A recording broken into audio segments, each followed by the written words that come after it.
সুপ্রভাত। সকলকে এই অঙ্ক ক্লাসে স্বাগত জানিয়ে আজকের ক্লাস শুরু করছি। আজকে আমরা বইয়ের 168 পৃষ্ঠায় যে অঙ্কগুলো আছে সেগুলো দেখব। তোমরা চটপট বইয়ের 168 পৃষ্ঠা খুলে বসো এবং আজকে আমরা নতুন কি শিখতে যাচ্ছি তার দিকে লক্ষ্য করো। আজকে আমরা জানব কোনো সংখ্যার গুণনীয় কিভাবে নির্ণয় করতে হয়। তাহলে চলো আমরা চটপট শিখে নেই কি উপায়ে আমরা কোনো সংখ্যার গুণনীয়ক নির্ণয় করব।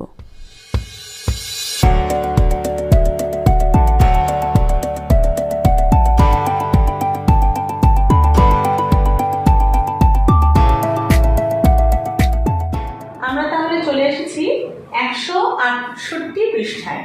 তোমরা এই পৃষ্ঠাটি প্রত্যেকে খোলো এবং খুলে দেখো এখানে একটি উদাহরণ দিয়ে তোমাদের গুণনীয়ক কি সেই সম্বন্ধে বোঝানোর চেষ্টা করা হয়েছে।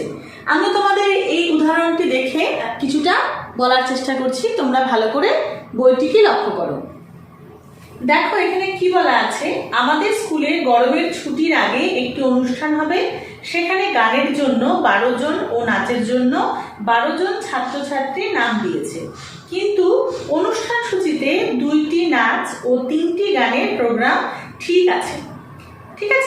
12 জন নাচের জন্য এবং 12 জন গানের জন্য নাম দিয়েছে, কিন্তু 2টি নাচ হবে আর 3টি গান হবে। তাহলে সেখানে 12 জন গানের ক্ষেত্রে এবং 12 জন নাচের ক্ষেত্রে কিভাবে অংশগ্রহণ করবে? কিন্তু সকলেরই ইচ্ছে যে তারা গানে অংশগ্রহণ করবে বা নাচে অংশগ্রহণ করবে। তখন কি হলো, দেখো গোলাপি খোপের মধ্যে কি লেখা আছে, কিভাবে নাচের 2টি ও গানের 3টি দল তৈরি করব দেখি, যাতে প্রতি দলে সমান সংখ্যক সদস্য থাকে। অর্থাৎ এই 12 জনকে গানে এবং 12 জনকে নাচে নিতে গেলে 3টি গান এবং 2টি নাচের মধ্যে কিছু দল তৈরি করতে হবে, প্রত্যেকেই যাতে পার্টিসিপেট করতে পারে তার একটি ব্যবস্থা করতে হবে। তাই দেখো নিচে লেখা আছে, নাচের জন্য 12 জনকে 2টি দলে সমান ভাগে ভাগ করলে প্রতি দলে থাকবে কতজন? দেখো 12 জন ভাগ 2 জন অর্থাৎ কতজন হবে? 6 জন। কারণ 2 গুণ 6 সমান কত হয়? 12। আবার গানের জন্য 12 জনকে 3টি দলে সমান সংখ্যায় ভাগ করলে প্রতি দলে থাকবে কতজন? 12 জন ভাগ 3 সমান 4 জন। আমরা জানি 3 গুণ 4 অর্থাৎ 3 4 12। এবার বলেছে, দেখো নীল খোপের মধ্যে কি বলেছে, যদি 12 জনের থেকে 2 জন করে নিয়ে দল তৈরি করি তবে দল হবে কয়টি? 12 ভাগ 2 অর্থাৎ 6টি। আবার 12 জনের থেকে 3 জন করে নিয়ে দল তৈরি করি তবে দল হবে 12 ভাগ 3 সমান 4টি। ঠিক আছে, এইবার যে নিচে তোমাদের এই যে ছকটি এসেছে, এই ছকটি খুব মজার ছক এবং এই ছকের মাধ্যমে তোমরা খুব সুন্দর করে বুঝতে পারবে যে এই 12 জনকে কি কি দলে ভাগ করা যাবে। দেখো প্রথম খোপের মধ্যে আছে 3 গুণ 4, 3টি দল, প্রতিটিতে 4 জন করে। 3টি দল কিভাবে? দেখো উপর থেকে নিচে 3টি দল করে 1 2 3 3টি দল আছে, ঠিক আছে, এবং প্রত্যেকটি দলে 4 জন করে আছে। ঠিক আছে, তাহলে 3 গুণ 4, তাই এখানে লিখছে 3টি দল তৈরি করা হয়েছে এবং প্রতিটিতে 4 জন করে আছে। তাহলে দেখো 3 4 12 জনকে কাজে লাগানো যাচ্ছে। এবার দেখো আরেকটি তার পাশে চলে যাচ্ছি, এখানে দেখো কি লেখা আছে 2 গুণ 6। দেখো এখানে দুটো দল করা হয়েছে, দুটো দল, প্রথমে উপরে একটি দল নিচে একটি দল, এবং এক একটি দলে আছে কয়জন করে? 6 জন করে। এখানেও তাহলে দেখো 2 গুণ 6, 6 গুণ 12, তার মানে 12 জনকে কাজে লাগানো যাচ্ছে। তারপর চলে আসে দেখো এই দলটার মধ্যে, এখানে কি আছে? 4 গুণ 3 অর্থাৎ দেখো দল তৈরি হয়েছে 4টি দলের মধ্যে প্রত্যেকটি দলে 3 জন করে আছে, তাই না?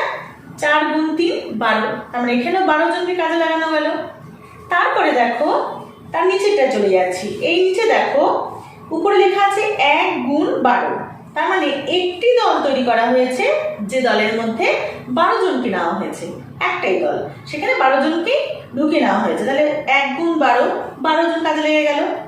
তার পাশেটাতে দেখো 6টি দল তৈরি করা হয়েছে, উপর থেকে 1 2 3 4 5 6, তার মানে 6টি দল তৈরি করা হয়েছে এবং প্রত্যেকটি দলে 2 জন করে আছে। দেখো তাহলে 6 দুগুণ 12, এখানেও 12 জনকে কাজে লাগানো গেল। এবং তার পাশে দেখো লম্বা করে দেওয়া আছে না, এখানে কি করা হয়েছে 12টি দল তৈরি করা হয়েছে। 12টি দল তৈরি করা হয়েছে এবং প্রত্যেকটি দলে একজন করে আছে, প্রত্যেকটি দলে একজন করে আছে। তাহলে সেখানেও 12 জনকে কাজে লাগানো গেল। তার মানে এখানে দেখো কি বলা হয়েছে, দেখো নীল রঙের খোপের মধ্যে কি লেখা আছে, তাহলে 12 জনকে নিয়ে 1টি 2টি 3টি 4টি 6টি 12টি দল করা যায়। এই যে 1 2 3 4 6 12 এগুলোকে কি বলবো, এগুলোকে বলবো 12র গুণনীয়ক বা 12র উৎপাদক। এটাই আমরা বোর্ডে আর একটু সহজভাবে লিখি। তাহলে দেখো এখানে আমি 12কে কিভাবে লিখেছি, দেখো 12কে একবার 1 গুণ 12 লিখেছি, একবার 12কে 2 গুণ 6 লিখেছি, 3 গুণ 4 লিখেছি, 4 গুণ 3 লিখেছি, 6 গুণ 2 লিখেছি এবং 12 গুণ 1 লিখেছি। অর্থাৎ এই সংখ্যাগুলোকে গুণ করলে আমরা 12 পাচ্ছি। যে যে সংখ্যাকে গুণ করে আমরা 12 পাচ্ছি সেই সংখ্যাগুলোই হলো 12র গুণনীয়ক। তাহলে এখানে আমরা কয়টি সংখ্যা পেলাম, তাহলে দেখো আমি এখানে কোন কোন সংখ্যাগুলোকে সার্কেল করেছি, 1 2 3 4 6 এবং 12। দেখো এই সংখ্যাগুলোর সাথে কোনো না কোনো সংখ্যা গুণ করে কিন্তু আমি 12 পাচ্ছি। তার মানে যে সংখ্যাগুলোর সাথে অন্য কোনো সংখ্যার গুণ করে আমি 12 পাবো সেই সংখ্যাগুলোই হবে 12র উৎপাদক বা গুণনীয়ক। তাই আমি এখানে দেখো লিখেছি 1 2 3 4 6 এবং 12, এই সংখ্যাগুলো হলো 12র গুণনীয়ক বা উৎপাদক। এবং 12র গুণনীয়ক কিন্তু নির্দিষ্ট। গুণিতকের ক্ষেত্রে দেখেছিলাম যে গুণিতকের পরিমাণ কিন্তু অনির্দিষ্ট হয়, অর্থাৎ অসংখ্য হয়, কিন্তু কোনো নির্দিষ্ট সংখ্যার গুণনীয়ক কিন্তু নির্দিষ্ট। ঠিক আছে, এখানে 12র গুণনীয়ক কিন্তু 6টি। দেখো শুধুমাত্র এই সংখ্যাগুলোর সাথেই অন্য কোনো সংখ্যা গুণ করে আমি 12 পাচ্ছি। তাহলে আশা করি তোমরা বুঝতে পেরেছো যে গুণনীয়ক ব্যাপারটা কি। গুণনীয়ক ব্যাপারটি হলো যে যে যে সংখ্যার গুণ করলে আমি সেই সংখ্যাটি পাবো সেই সংখ্যাগুলোই হবে এখানে যেমন 12 আছে সেই সংখ্যার গুণনীয়ক। ঠিক আছে, চলো আমরা আরেকটি উদাহরণ নিয়ে দেখে নিই।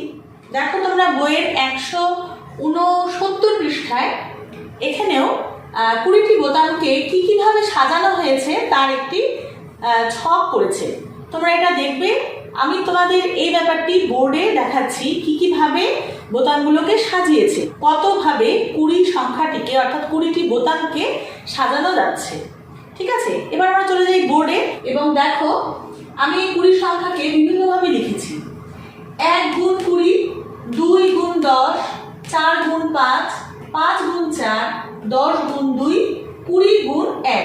দেখো এই সংখ্যাগুলো গুণ করে করে কিন্তু আমি 20 পাচ্ছি। তার মানে কি হচ্ছে, এখানে 1 2 4 5 10 এবং 20 এই সংখ্যাগুলোর সাথে যদি কোনো সংখ্যা গুণ করে আমরা 20 পাই তাহলে এই সংখ্যাগুলোকে আমরা বলবো 20 গুণনীয়ক। প্রত্যেকটি সংখ্যায় কিন্তু 20 উৎপাদক বা গুণনীয়ক। অর্থাৎ এটাই দাঁড়াচ্ছে যে যে সংখ্যার গুণফল করে আমরা যে সংখ্যাটি চাইছি সেই সংখ্যাটিকে যদি পাই তাহলে সেই সংখ্যাগুলো হবে যে সংখ্যা চাইছি সেই সংখ্যার উৎপাদক বা গুণনীয়ক। সেই কারণে দেখো এখানে লিখেছি 1 2 4 5 10 20 এই সংখ্যাগুলো হলো 20র গুণনীয়ক। অর্থাৎ 20র গুণনীয়ক হলো 6টি। দেখো এখানে 1 2 3 4 5 6 এবং এই 6 সংখ্যাটা কিন্তু নির্দিষ্ট না, 20র গুণনীয়ক 6টিই হবে, তার বেশি হবে না। দেখো তোমাদের বইয়ের পৃষ্ঠায় 171 নম্বর পৃষ্ঠায় দেখবে এই গুণনীয়ক নির্ণয় করার আরেকটি অন্য ধরনের পদ্ধতি দেখিয়েছে। 10-এর যদি গুণনীয়ক বা উৎপাদক নির্ণয় করতে যাই, এই 10 সংখ্যাটি কোন কোন সংখ্যার গুণিতক সেগুলো বের করেছে। যেমন 1-এর গুণিতক মানে 1-এর সাথে 10 গুণ করে আমি 10 পাচ্ছি, তার মানে 1-এর গুণিতক। 2-এর সাথে 5 গুণ করে 10 পাচ্ছি, তার মানে 2-এর গুণিতক। 5-এর সাথে 2 গুণ করে 10 পাচ্ছি, তার মানে 5-এর গুণিতক। 10-এর সাথে 1 গুণ করে 10 পাচ্ছি, তার মানে 10-এর গুণিতক। তার মানে যে যে সংখ্যার গুণিতক 10 সেই সংখ্যাগুলো হলো 10-এর গুণনীয়ক বা উৎপাদক। দেখো লিখে নিয়েছি 1 2 5 10। মানে এটাও একটা প্রসিডিউর বা পদ্ধতি। যেভাবে আমরা কোনো সংখ্যার গুণনীয়ক নির্ণয় করতে পারি।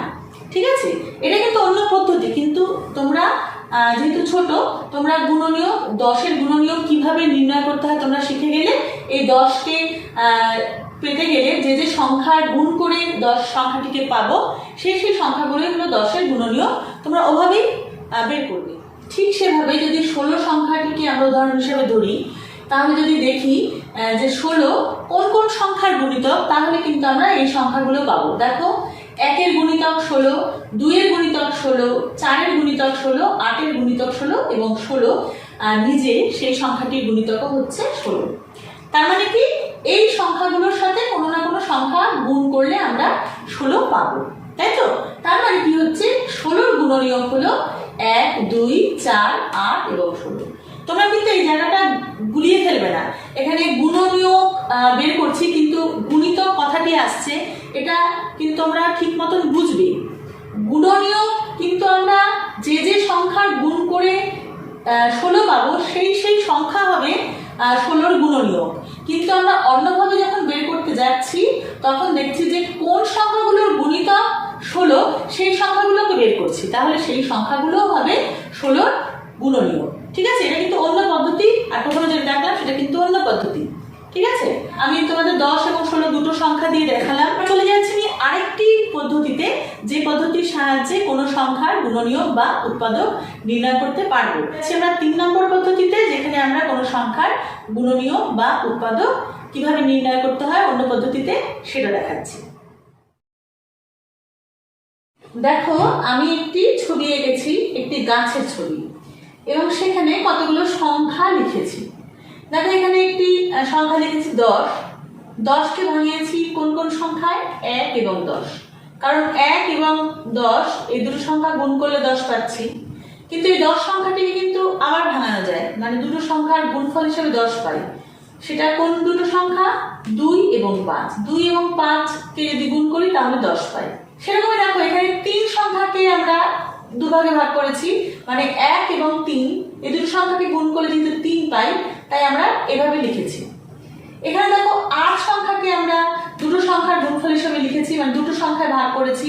1 আর 8কে যেহেতু গুণ করে আমরা 8 পাচ্ছি, তাই প্রথমে 1 এবং 8 লিখেছি।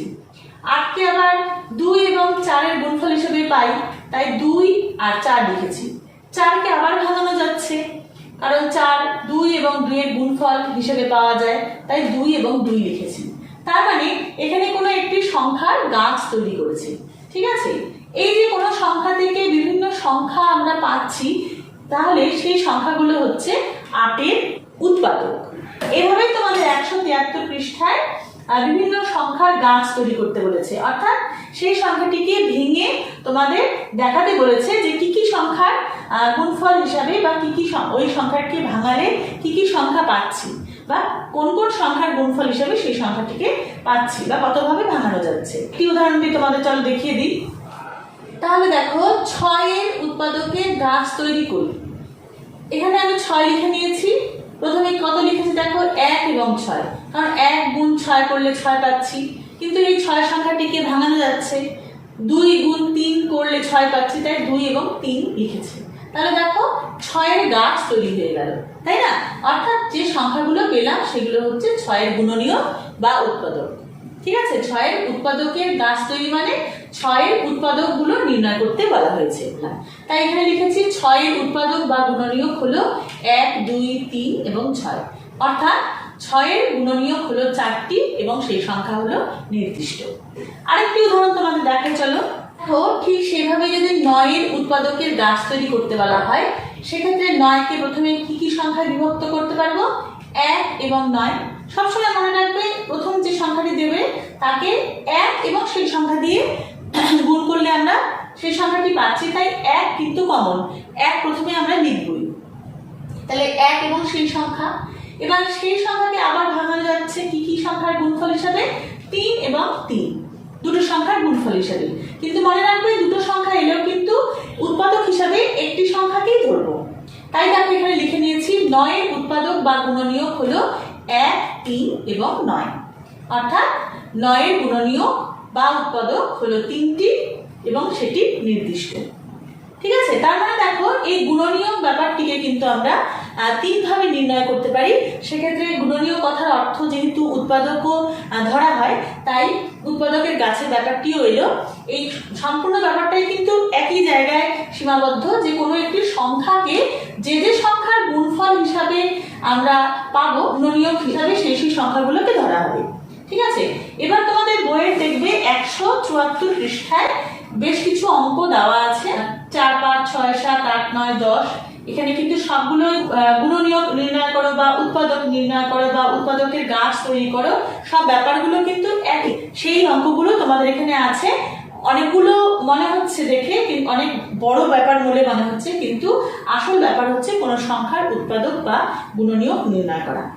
আমি টোটাল ব্যাপারটাই তোমাদের একটু সংক্ষেপে বুঝিয়ে দেওয়ার চেষ্টা করলাম। আশা করি তোমরা বুঝতে পেরেছো।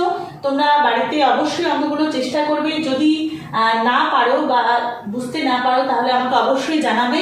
আমি তাহলে আবার ডিটেলসে এই অঙ্কের আবার একটি ক্লাস নেওয়ার চেষ্টা করব।